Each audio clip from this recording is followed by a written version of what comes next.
Good morning, everybody. Welcome to session number 2 of Allied. Hopefully I saw you this morning already, and this is the second time I get to hang out with you today. We're going to let some people filter in here as we get started. I'm really excited for this session. I was just telling Alice and the team here that the idea behind this session was really about how infrequently we have to hire and train admin staff as clinic people. Hopefully it's infrequently. It's always a huge pain in the butt when you have to do it. And at Jane, we're hiring 6 or 7 support people a month. And then I'm Allie, by the way. I always forget to introduce myself. I'm a clinic owner. I have a multidisciplinary practice here in North Vancouver, and I'm also the co-founder of Jane. So my experience runs from clinical hiring all the way through to now hiring support people to be part of your team here at Jane. And we just were thinking it would be great to share some experiences and knowledge from people who do it often. And Myodetox, they're going to intro a little bit about themselves, but is very, very intentional and thoughtful about the way that they run their administrative staff, as well as actually their entire practice. And so have lots of great experience to share with you. As you come in, if you want to open up your chat, which is down, there's a little icon called chat at the bottom of your screen. And there's a 2 bar to the right. It says host and panelists by default, but if you want to flip it to everyone, then you can be part of the conversation. We can have a bit of a conversation as a group in the chat. My favorite thing when you come in is just to let us know maybe where you are in the world, what your role is, and then what discipline the clinic is that you work for. So if you want to type that in the chat, it's lovely for us to get to see who's here, who we're hanging out with today. So hi, Ivana, thank you. And then it does default to host and panelists only, which means only we will see your messages, which is fine if you prefer that. But if you want to flip it to everyone, there's a drop-down menu. Welcome, everybody. I'm really interested to know how many of you are clinicians, how many of you are admin staff, and also I'm excited to talk about how hiring works across all of these areas. We do have a couple of Janers here in the chat as well. So we'll be monitoring chat and talking with you. Hi, Jacob. Morning, Brandy. Hello, everybody. We've got Seattle, Montreal, clinic managers, chiros, massage therapists. Great. I love it. Love seeing you all here. One of my favorite things. This is why I ask you to do it, because I just feel so great. I like to see where you are, who you are, who's hanging out. Welcome, everybody. Welcome. We'll have some question and answer period at the end. Alice was mentioning that all the questions that you sent in as part of registration kind of really neatly already fit into most of the content that they were going to cover. So that's great. But we'll answer your questions as we go. Okay, Alice, thank you. Take it away. Great, thanks, Allie, and welcome everyone. Good morning, afternoon, potentially bordering on an evening. I saw a few folks joining from the UK, so super excited to be here. And thanks, Allie and Jane, for having us this morning at the top of the Allied Conference. So today we'll be presenting hiring, training, and retaining an exceptional front desk team, and some of the best practices and learnings that we have put into practice here at Myodetox. So a brief overview of what we've got on deck for today is I'll run through an introduction of myself, the team that I have joining me today, and then a very brief overview of the way that Myodetox sets up our front desk operational team, just so you can have an understanding of the foundation of where we're coming from and the practices and the structures that we have in place today. Well, then I'll walk you through a bit of a why. I was recently reminded of a great book I read a long time ago, Simon Sinek's Start With Why. And I think that's a nice way to ease into a conversation of framing the why and the purpose behind what we do each day, week, month, year here at Myodetox with our operational front desk team. Then get into some of the more nitty gritty. So walk through some of the best practices that we've taken away and put into practice for interviewing and hiring high potentials. Then Jenna will walk you through training those folks that you do bring in the door with efficiency, some of the systems and structures we've put in place for that. So it can be replicable and intentional each time that you bring somebody on. Then Ruki will speak to integrating some of the operations teams, the things that they do into your practice. So it can be a holistic approach to all of the teams working together together for the further success of the clinic. Then, of course, we'll save some time for question and answer today. As mentioned, please use the question and answer function throughout the course of the session. I'll be reading through those, and we'll definitely reserve a few moments at the end of the session to answer some of them. If we see a few themes that pop up, try to speak to them as best as we can. So without any more hesitation, I'll jump in. Hi, I'm Alice. I'm the director of operations at Myodetox. I oversee operations in all of our clinics in Toronto, Vancouver, and Los Angeles. We are 3 regions strong and constantly growing, so who knows where next. I'm also joined by Christine King, who is our general manager out of Vancouver. She oversees our 6 clinics in Vancouver at Kitsilano, Main Street, Oak Street, Fraser, Chinatown, and the North Shore. Then we have Jenna joining us from Los Angeles. She oversees our clinics in LA. So we presently have one open in West Hollywood and are soon to open 2 more doors. We're very excited to be welcoming in some more folks from across Los Angeles in Studio City and Brentwood neighborhoods. And then Rukia joining us from Toronto, who is our general manager overseeing the City Place, Yorkville, Path, and Markham locations. So that's the 4 of us, and you'll hear from each of us today in this presentation. And so just to provide a bit of context of how we think about operations and the teams that execute them across all of our clinics at Myodetox. So we have a bit of a parallel team working together in partnership to make the clinics do what they need to do each day and achieve what we want to be achieving. So we have our clinical team. We have in each region a regional director. We also have a clinic director and a team of therapists at each clinic. But on the operational side, we have our general manager overseeing all the operations in each region who are joining us today. And then in fact, at each clinic, we have an operations lead who are there day to day, every day, boots on the ground, making sure all the nitty gritty are taken care of and really living through some of the things that we're going to speak to today. And they're surrounded by a team of front desk associates who are a combination of part-time, full-timers who join our team to support clinic operations each day. So that is the way that our teams are structured, just so you can see when we're speaking to potentially these people or roles throughout the rest of this presentation. These are the folks we're speaking about. So why invest into this team? We've got a bunch of people and a bunch of roles and a bunch of clinics, and we put all of our energy into this each day. And so why would we want to do that? Why would we want to invest so much? Well, first and foremost, it's all about client experience. We are in a service industry, and everything that we do is in sight of providing wonderful experience to our clients.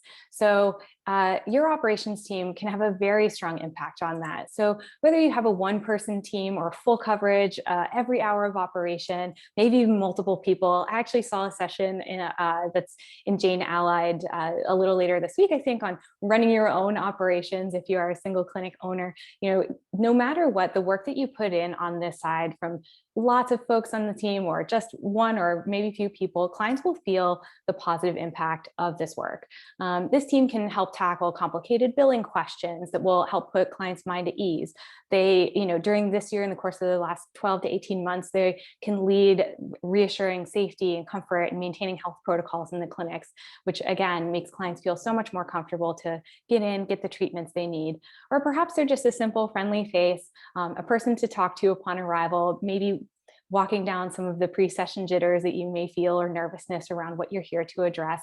And all of those things, when they ladder up, really do translate to an amplified client experience. And when you combine that with clinical excellence, which I know every single day clinic owners and therapists across the board are putting so much effort into, you combine both of those things and that ladders up to loyalty, which of course translates to great business. So when we put our clients first and we understand that all of the operational efforts that we put in are seated in thinking about furthering the client experience, I don't think you can really go wrong there.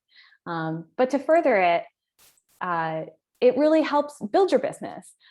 When you have a team of subject matter experts really focusing on all these things, it can expand your business in a lot of ways. We know that the world of insurers and coverage plans is immeasurably complex. It constantly changes. And we know that vendors who supply our clinic with what you need, they change on time to time. Sometimes their prices change. Sometimes the quality of what they can get you changes. Sometimes the when changes. And folks who are paying attention to these things really can work through some of those changes and make sure that you're getting what you need when you need it in the correct timing. We know that we work with, often many business B2B platforms and services, just like Jane, who are constantly pushing through updates, change offerings, all of these things that you can leverage and really can positively impact your business. Or if you're not paying attention to them or don't have those subject matter experts who may not be, maybe you're missing out on some opportunities, and maybe there aren't, things that you're stepping into that you might be able to leverage to really build that business. So in the end, having that strong operational team around you, big or small, leveraging those subject matter experts can really help you run the business more efficiently, effectively, and finding opportunities to control costs, drive business. They can be uncovered each and every day when you have a little bit of space to do that. And so we found great success in exploring lots of opportunities for that over the years. So those are a few whys. Of course, like really they're infinity, but these are a few foundational pieces. And so when you're thinking, in so doing, they become your built-in business partner, and it's always great to have some folks along the ride with you. And so when you're thinking about bringing these people in, we're going to now transition over. I'll switch it over to Christine, who will talk you through how can we get these people in the door? How can we find great people who can be those built-in business partners who can help you amplify your client experience? Because sometimes they're tricky to find, and when you have them, they're amazing. They can do all these great things for your business. So I'll flip it over to Christine to chat through this process. Thanks, Alice. Hi, everyone. I'm Christine. I'm the General Manager for Myodetox in Vancouver. And as Alice mentioned, I'm going to talk about how we interview and hire high potential people that we bring in to our operational team. So we all know how hard it is to find good people that fit your clinic needs and tick all the boxes that you're looking for. So in order to help make this process as smooth and efficient as possible, it's important to determine exactly what your non-negotiables are beforehand. So for us at Myodetox, we need to get clear on 3 specific things. So we look for a schedule and availability match. We look for confirming that the wage we are willing to offer matches with our applicants, and we look on setting an ideal start date.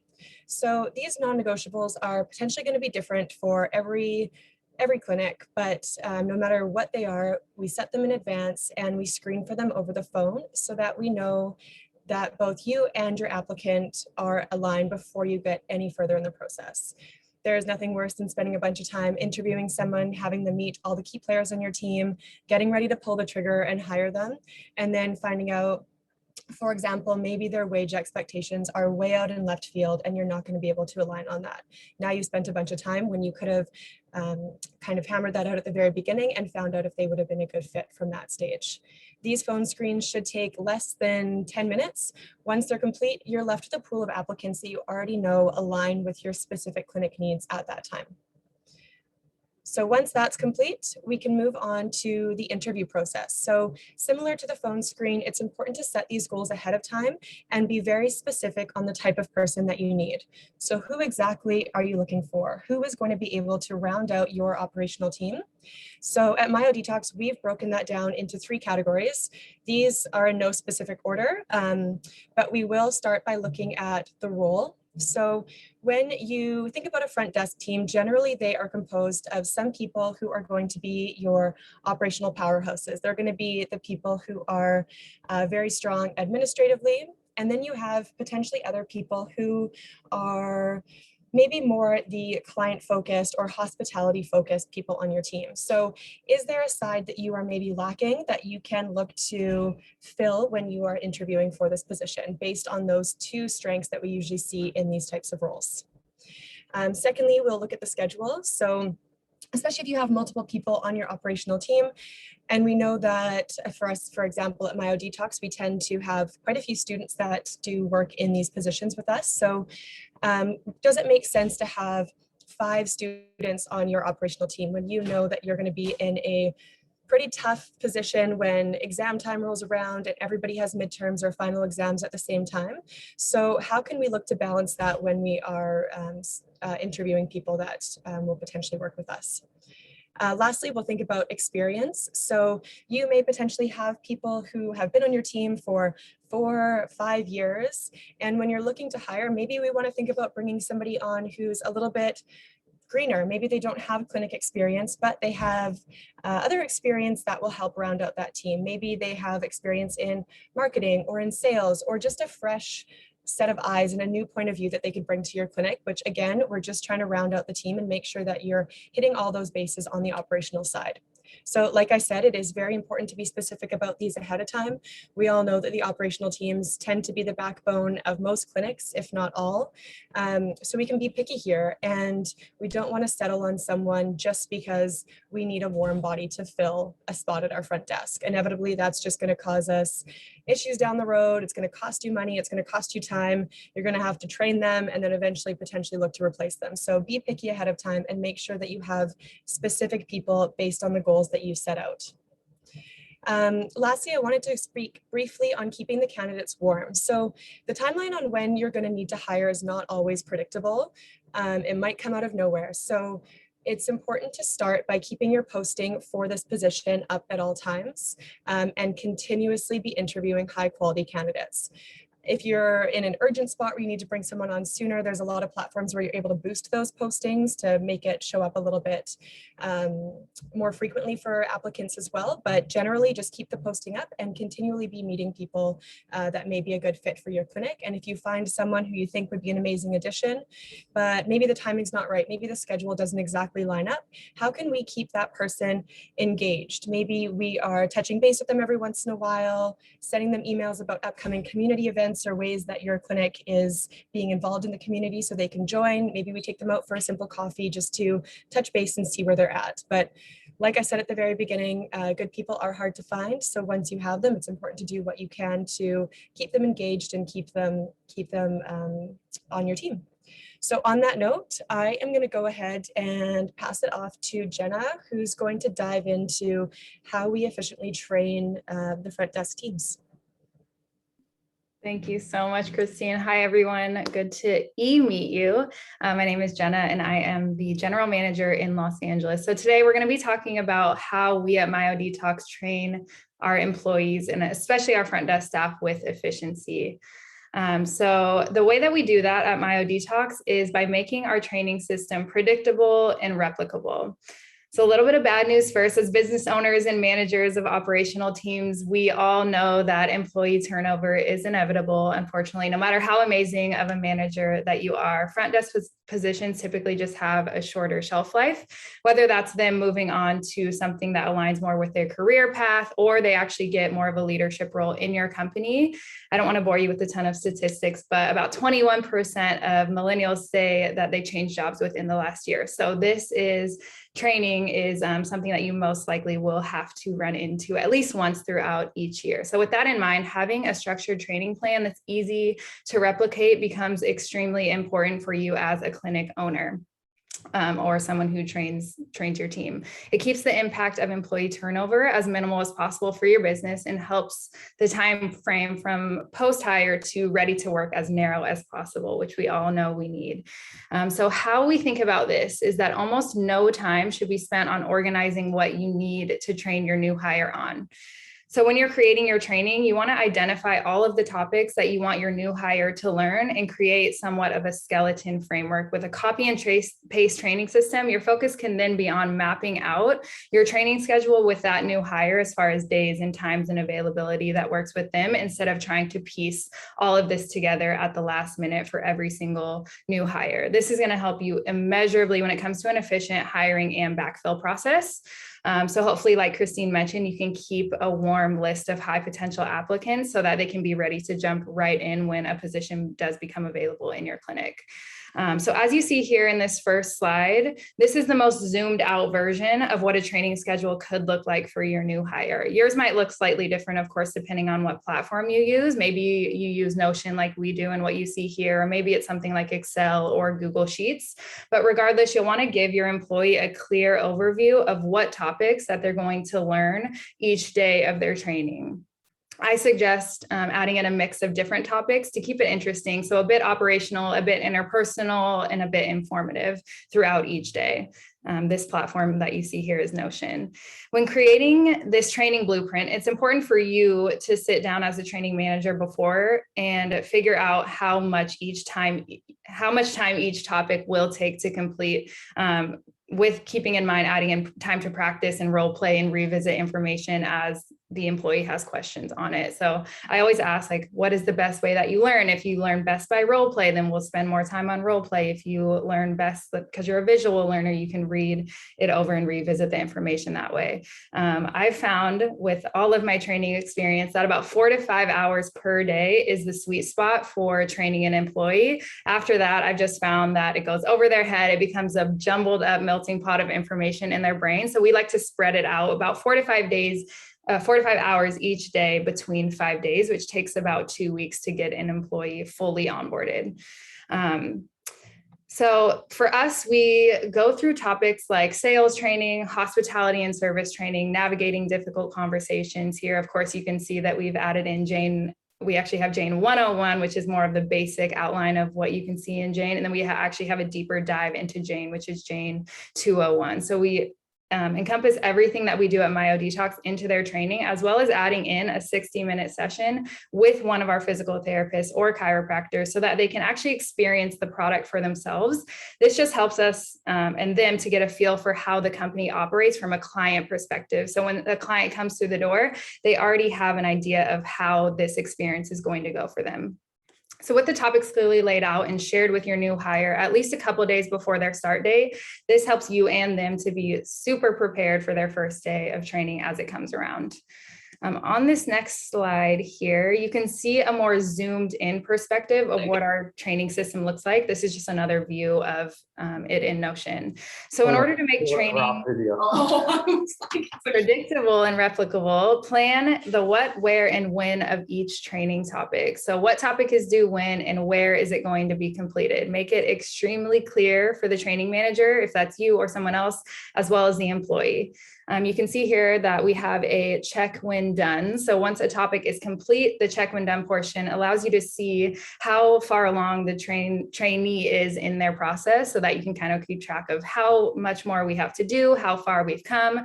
This brings you and them a sense of accomplishment as you work through the training together. So they're not just like, oh my gosh, I have so much more to do. When is this going to end? They can actually see how far they've come and how much more they have to do.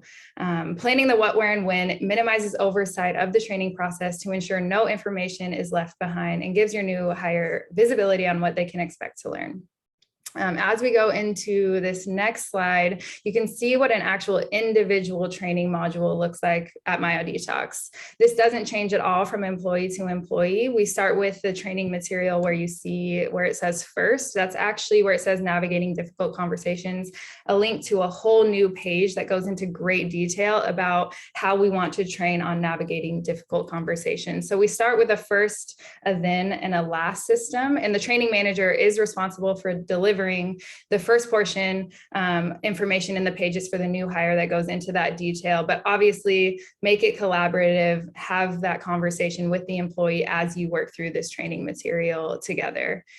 Following that, we move into the then portion, which is more of a practical application of the material that is being learned. And depending on what that topic is, this could look like a deeper conversation with them, role play as if it were a live client and staff interaction, or just practice and more practice of that training topic. And the last portion you see here ensures that the new hire feels comfortable and confident with that material, and that you feel confident in them prior to moving on to a new topic and adding in more information. So always want to check and make sure that they understand the information and that there are no questions that are unanswered. So a question that I always ask myself when I'm training someone and before moving on to a new topic is, would I feel comfortable leaving this employee to deal with XYZ topic? Would I feel comfortable leaving them to navigate a difficult conversation with a client? If the answer is yes, then I feel like we're ready to move on. If the answer is no, then we might want to stay in that module for a little bit longer and practice a little bit more. So this next slide is just more so of a wrap up of how we can make training the most efficient. And we believe that is to keep it consistent. From clinic to clinic, keep your training as consistent and as much of the same information as possible. Of course, in the US, we don't have insurance, so it's going to be a little bit different for Christine and Rukia when they're training their employees, but the basic and that skeleton is, of course, going to be the same.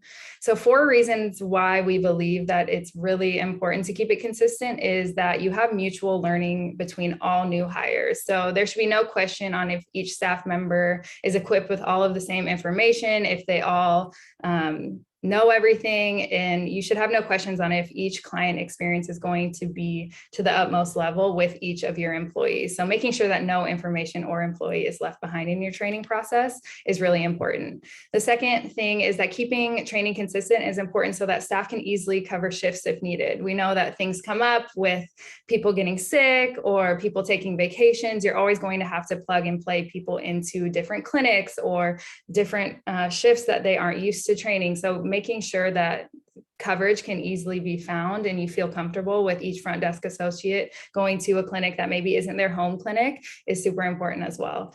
This third reason is to optimize operations for your business. So our number one goal, as Alice mentioned, is client experience, to keep the client experience at the highest level possible. And as well, the front desk is really involved in driving revenue. So as training managers, the consistency of your training plays a huge role in optimizing the operations of your clinic as a whole, whether that's in regards to billing, schedule management, and this goes on long after the training process is over. And lastly, you want to keep training consistent for you so that you don't have to repeat unnecessary work each time, so that you're not spending hours and hours that you could be spending doing other things that are more pertinent to your role or something that could be driving revenue or something just outside of training. You want to keep your focus on key business driving initiatives. So this is more so for you to not have to repeat work over and over every time that you have to train someone. And the last thing I want to mention before I pass it over to Rukia is training is a forever process. Like, it's ongoing throughout their entire time at your company. I always think about it of like a friendship or a relationship or a marriage. Like, I would never get into a relationship and then not continually check in with that person and ask how they're doing, if they need anything, if they're confused about something. So I always think of it as I need to continually be training and checking in with my employees, especially front desk staff, as they continue to work for our company. So I will now pass it over to Rukia, who's going to be talking you through integrating your operations team into your practice. Thanks, Jenna. Thanks, Christine. Thanks, Alice. My name is Rukia. I am the General Manager for Myodetox Toronto. And as Jenna mentioned, today I'll be speaking on integrating your operations team into your practice. When we think about the front desk team or we think about your operations team, we definitely think it's just managing the front, but there's actually so much more to it. So today I'll be speaking on how clinics and clinicians can leverage your front desk team or your operations team, how to help drive business. This comes from hospitality. This comes from communication with clients, communication with clinicians. This comes from schedule management, insurance, and just overall clinic maintenance. So at Myodetox here, we work towards a one team, one mindset approach. So a few initiatives that we've included and maintained through our ops training are constantly underscoring and emphasizing that hospitality does not stop at check-in. So a part of the hospitality process, yes, is obviously smiling when a client walks in, or right now, because we're wearing masks all the time, smizing. We're also engaging in conversation. We're being helpful, knowledgeable on sessions, appointments, and insurance. And just really getting to know our clients. So, sharing any insight and feedback that we do get through conversation with clients, through insurance, with clinicians. So this can be done through Jane Notes or in person. If you're in the clinic, you can talk to the therapist. Jane notes are huge, huge at Myodetox. Any conversation that we engage in with clients, we leave notes on Jane. This really helps, one, set the therapist up for success, and also just communication between all the front desk members as well. So engaging in conversation and leaving Jane notes could be on what they're coming into their appointment for. How did they hear about us? Was it a Google review? Were they referred to us from another client? Did they simply walk by? Do they live in the area? These are great conversation starters, not just for the front desk, but also for your therapist. Along with communication, we also just ensure that health and safety protocols are not only being met, but also exceeded in clinic. This helps keep not only clients feeling safe, but also staff members as well. So your front desk team and your therapist. And basically, we're ensuring that therapists are set up for success during their appointments. So yes, along with leaving any type of details that we can on Jane profiles for a therapist, we also are in charge of just clinic maintenance. We keep treatment areas restocked. Imagine as a therapist that you have to step out for a second because you're looking for paper towel. Or imagine as a client, you're sitting there getting ready to get treated and your therapist has to step away because for some reason there's no paper towel. So along with overall clinic maintenance, we also focus on education for our front desk team or our operations team. So we encourage our operations team to book appointments with all of our therapists.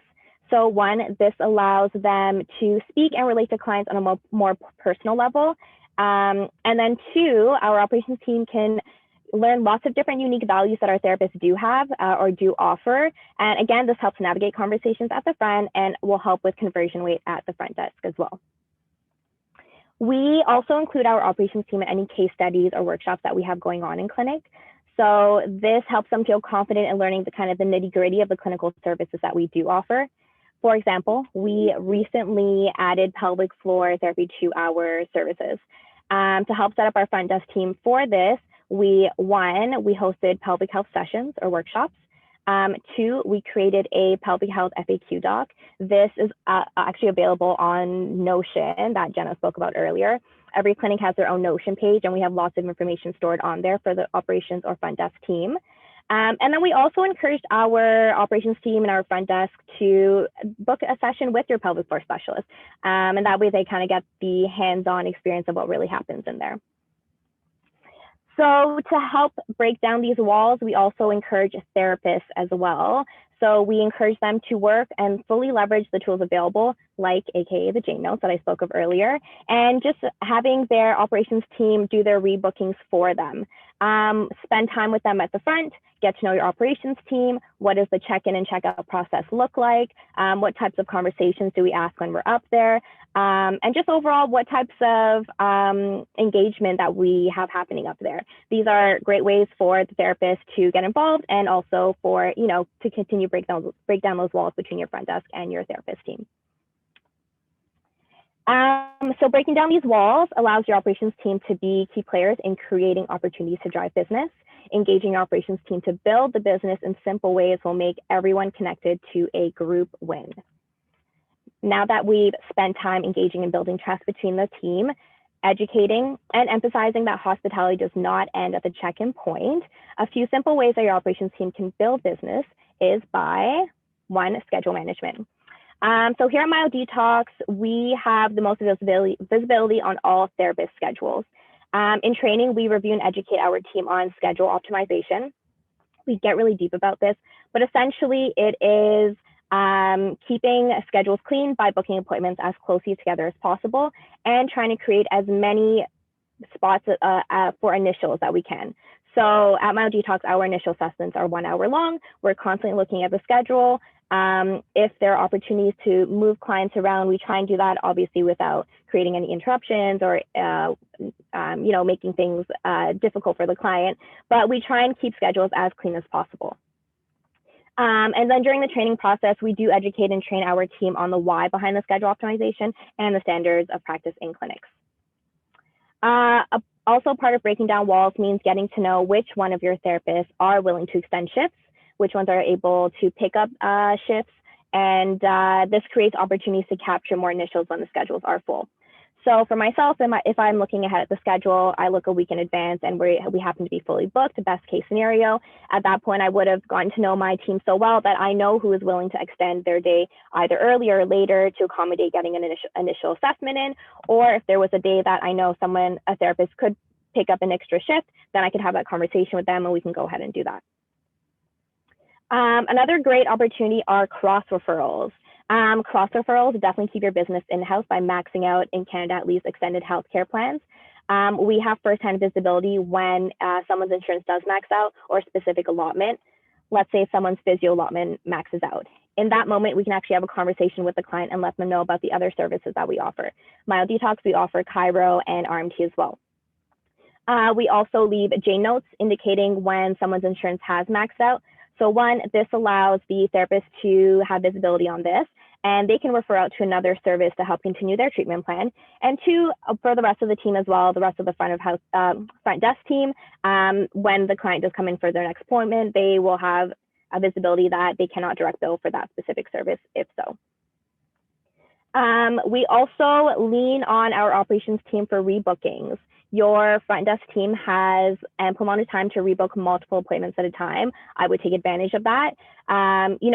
Your therapist can book at the back, because I know that was something happening for a lot of clinics when COVID came about, and therapists were rebooking their clients at the back.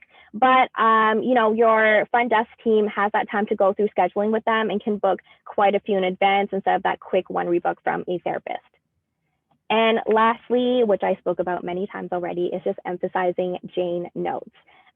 This is the best moment to gather information pre-session with therapists, really helps set therapists up for success when they can take a look at Jane notes on their new client's profile and be able to kind of go from there and engage in conversation. These are just a few initiatives that your operations team can play a role in driving business. Again, the best way to achieve integrating your operations team into your business is simply that one team, one mindset approach. This brings us to the end of our deck of how to train and retain an exceptional front desk team. I'm going to be passing back to Alice, who will take the lead on the Q&A. Okay, thank you. So just to wrap it up, and I know, Ali, I think you wanted to jump in, walked through some of our best practices for hiring, the way that we've laid out some of the training processes. I saw a lot of comments come in around that. And then some of the ways that we've been using our front desk operations team as integrated business drivers in each of our clinics. But Ali, maybe if you wanted to jump in and see if there was something that seemed very salient in all the comments and questions that were coming through, happy to speak to everything. And I saw a couple open questions still here in the Q&A. Yeah, I was loving watching all of the chat go through and thinking about my time in practice and just remembering we would have patients that would finish their treatment, like they'd be done, they'd rehabbed, and they would still come in and just sit in the waiting room to talk to our front desk staff. Like that's how deep these relationships can be. And the value of that, I think, is often underappreciated because it's not. And I often say we're building Jane the same way we built practice or you build practices, which is providing like a great experience, like a great clinical experience, which is our product. But then also you have to have that support and like human layer. And so I'm loving everything that you're saying. Excuse me. People are really asking for a training template. I think they were very impressed by your Notion page that showed like day 1, day 2, day 3, day 5. And so I think we can definitely build something out that kind of helps people have like a little rough idea, I think, of areas to cover. I loved your difficult conversations. Was that something that you came up with yourself, or did you pull, is that from like, is there a blog that you attached to for that they read through, or? Yeah, so there's a full, I think I can speak to both of those things. So difficult conversations for sure. I think it's always challenging for folks, especially if they're newly stepping into client interfacing roles. It can feel very challenging to kind of work through those first calls, whether it's dealing with a late cancellation or perhaps a client who might not be totally satisfied with what they're getting out of their appointment. Money, right? Or insurance problems. Absolutely. Money is the most emotional part of it's crazy how totally emotional that is for people. Yeah, so it never ends. And so that module I built, really just taking 10 plus years of client servicing best practices that I just have observed over time. Yeah. And also just getting the feedback from the field, like, hey, this is really hard. And I think the team even still, and any of the general managers, Rakia, Christine, Jenna, feel free to jump in, but it's ongoing. Sometimes it's like there's right now, if cancellation, I'm just going to go back to that. We have to be quite lenient and flexible because they're health concerns. And so how do we navigate through those, and giving a few key pillars of, here, I can think of like this tactic or this strategy that has worked for me in the past. There's like 2 or 3 things that can really help navigate me through this conversation. Want to make sure that we train on that, and just give a few things that can act as a lifesaver as you're navigating through those conversations for the first or second time potentially in your work life. We have a training section on that as well. Believe it or not, we have like literally the best customer community in the whole world, but occasionally you will get people who call and are not quite as kind, or who are feeling very strong feelings.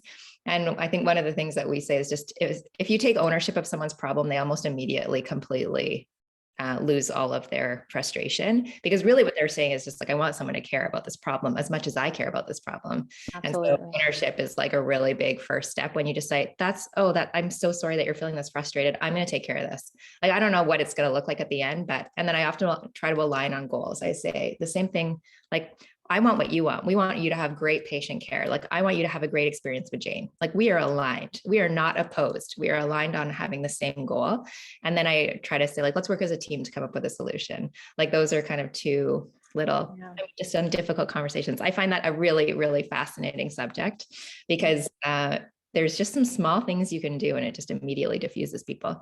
So maybe we should share our having difficult conversation training. Yeah, let's do that. You have one, maybe we should put it together and put one out there for everybody. Good. Yes. I think the other thing that I was remembering about clinic time and how important front desk training can be is even on small phrases. I used to work front desk at my parents' clinic when I was growing up.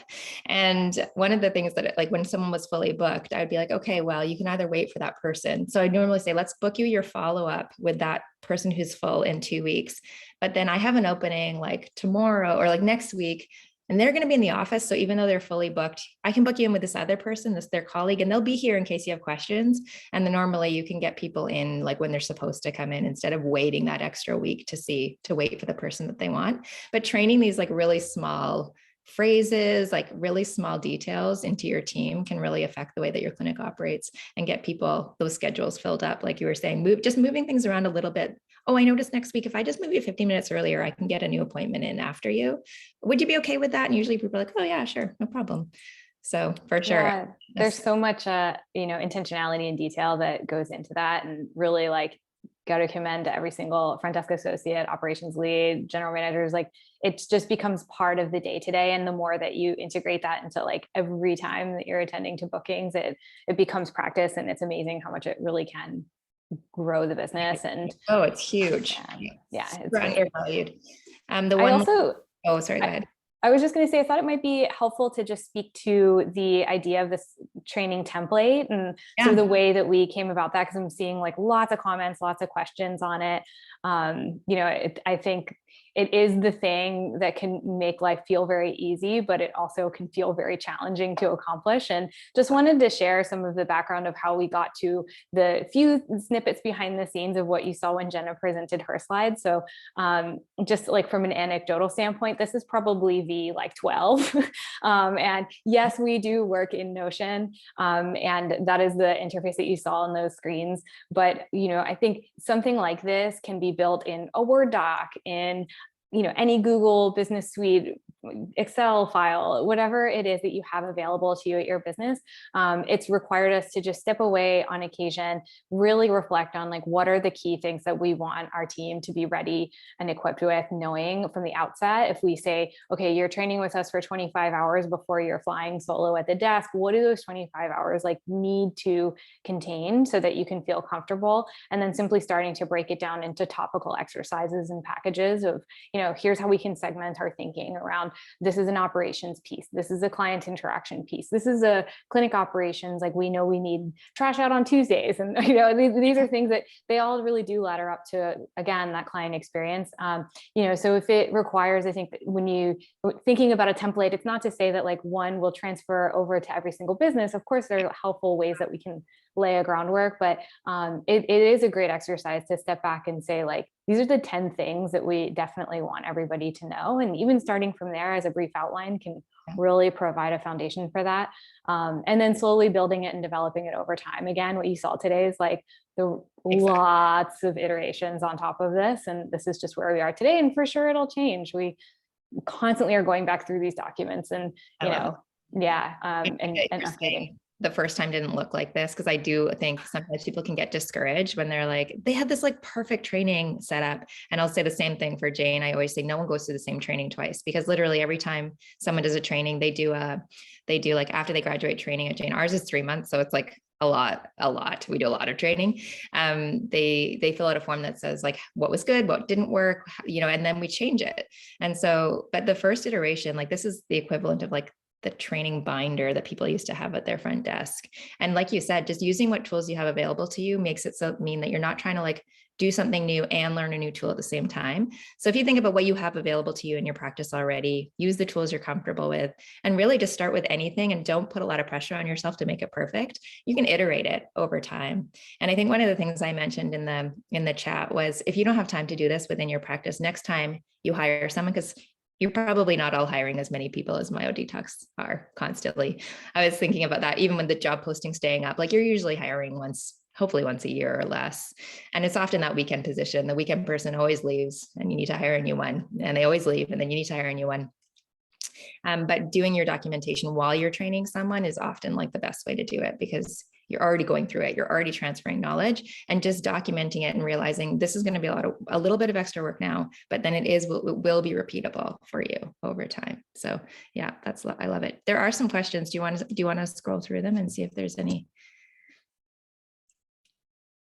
Manager level training.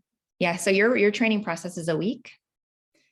Leslie asked, how long do you? How long? Yeah. Jenna, if you wanted to speak, Leslie asked, how long do you suggest a training onboarding process should last?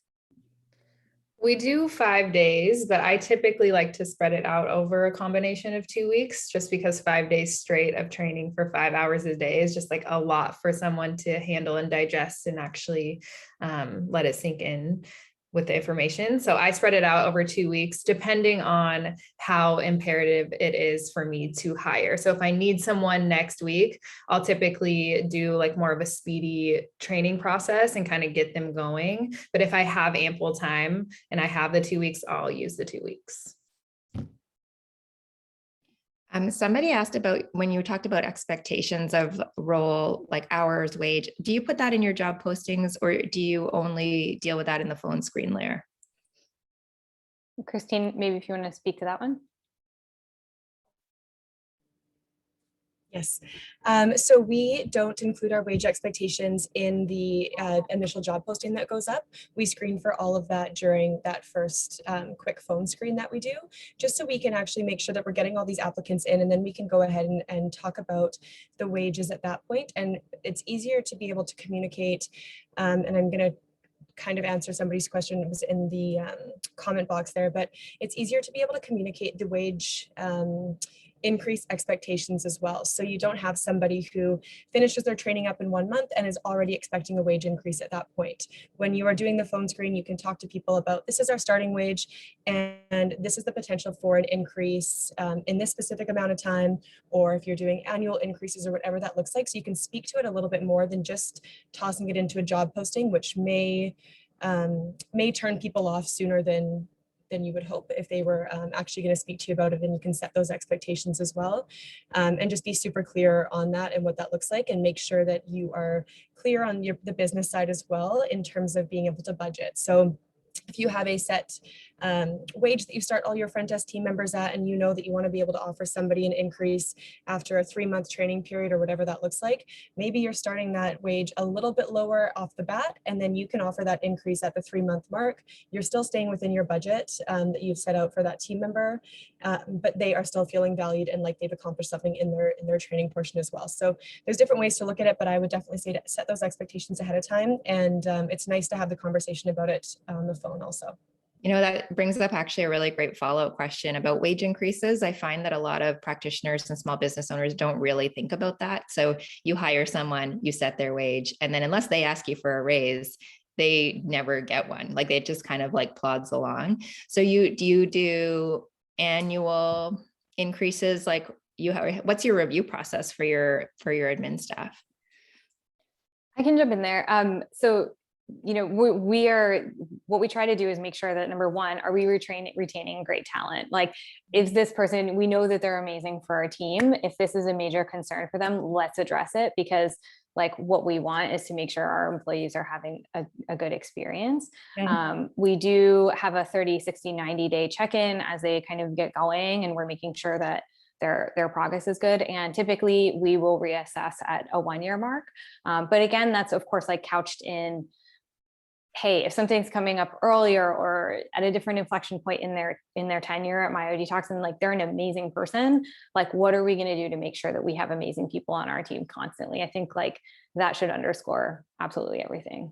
I love that, making sure that you're really intentional about your check-ins, like 30, 60, 90 days when they're first getting running, and then at least on their annual like anniversary. We call them Jane-iversaries at Jane when you've been here for a year, your Jane-iversary. Yeah. But I think when I was in clinic, I was much less like aware of those markers, because you're just like, you're hard, do your job, I'm going to do my job. But making sure that people are having those regular like career conversations so that they do stick around. Yeah, awesome. I saw a question come through. I know we're slightly over time. I don't have a hard stop. But I saw a question come through about hiring someone who can do front desk and billing, and just wanted to speak to that. I think there were 2 folks who had asked about it. I replied to one, but my inclination would be to recommend if your front desk isn't currently working through billing in your practice, I would potentially think about bringing someone in who does have experience in it. Hire, again, as Christine mentioned, with that intentionality, and they can help you bring that into practice and then make that part of your training experience. All of our front desks do indeed do billing. So bringing someone in who you know can help you work through that and potentially lay the foundations to train other folks in that as well. But I think like we think about it as part and parcel of the same role. Yeah, I think that might have been a US person asking that too. US insurance and Canadian insurance are completely different worlds. Yes. Like completely different. And I think you're cash based in the US primarily. We are, yeah, lots to speak on that. Yeah, a whole different session, I think. We could do a whole session on just accepting insurance for your practice. Yeah. It's really interesting. Okay, thank you everybody. We are over time, but I loved it. So much great information in here, and really, really appreciate you taking your time to speak to the community, the Jane community this morning. I can see a lot of people were saying they were very glad they attended this morning. We will be sending out the recording to everybody who's registered. And if you're here, you're entered for $1,000 gift card for Amazon. I'm paying people to hang out with us. That's what we're doing here. That's how you make friends, people. Just pay them. And so every live session you join, you get another entry into that draw, as well as I think there's 5 $200 gift cards. So if you want to go to our Allied page, you can see all the sessions. This is number 2 of, I don't know, 20 or something. There's 5 a day. It's going to be super fun. I hope you'll come and hang out with me again today or tomorrow or the rest of the week. And a big thank you to the Myodetox team. Great work, everybody. I think everyone had some really great takeaways from that. So appreciate you sharing your wisdom. Thank you. Thanks, Allie. Thanks, Jane community. Thanks for having us. Thank you. Bye, everybody. Thanks, everyone.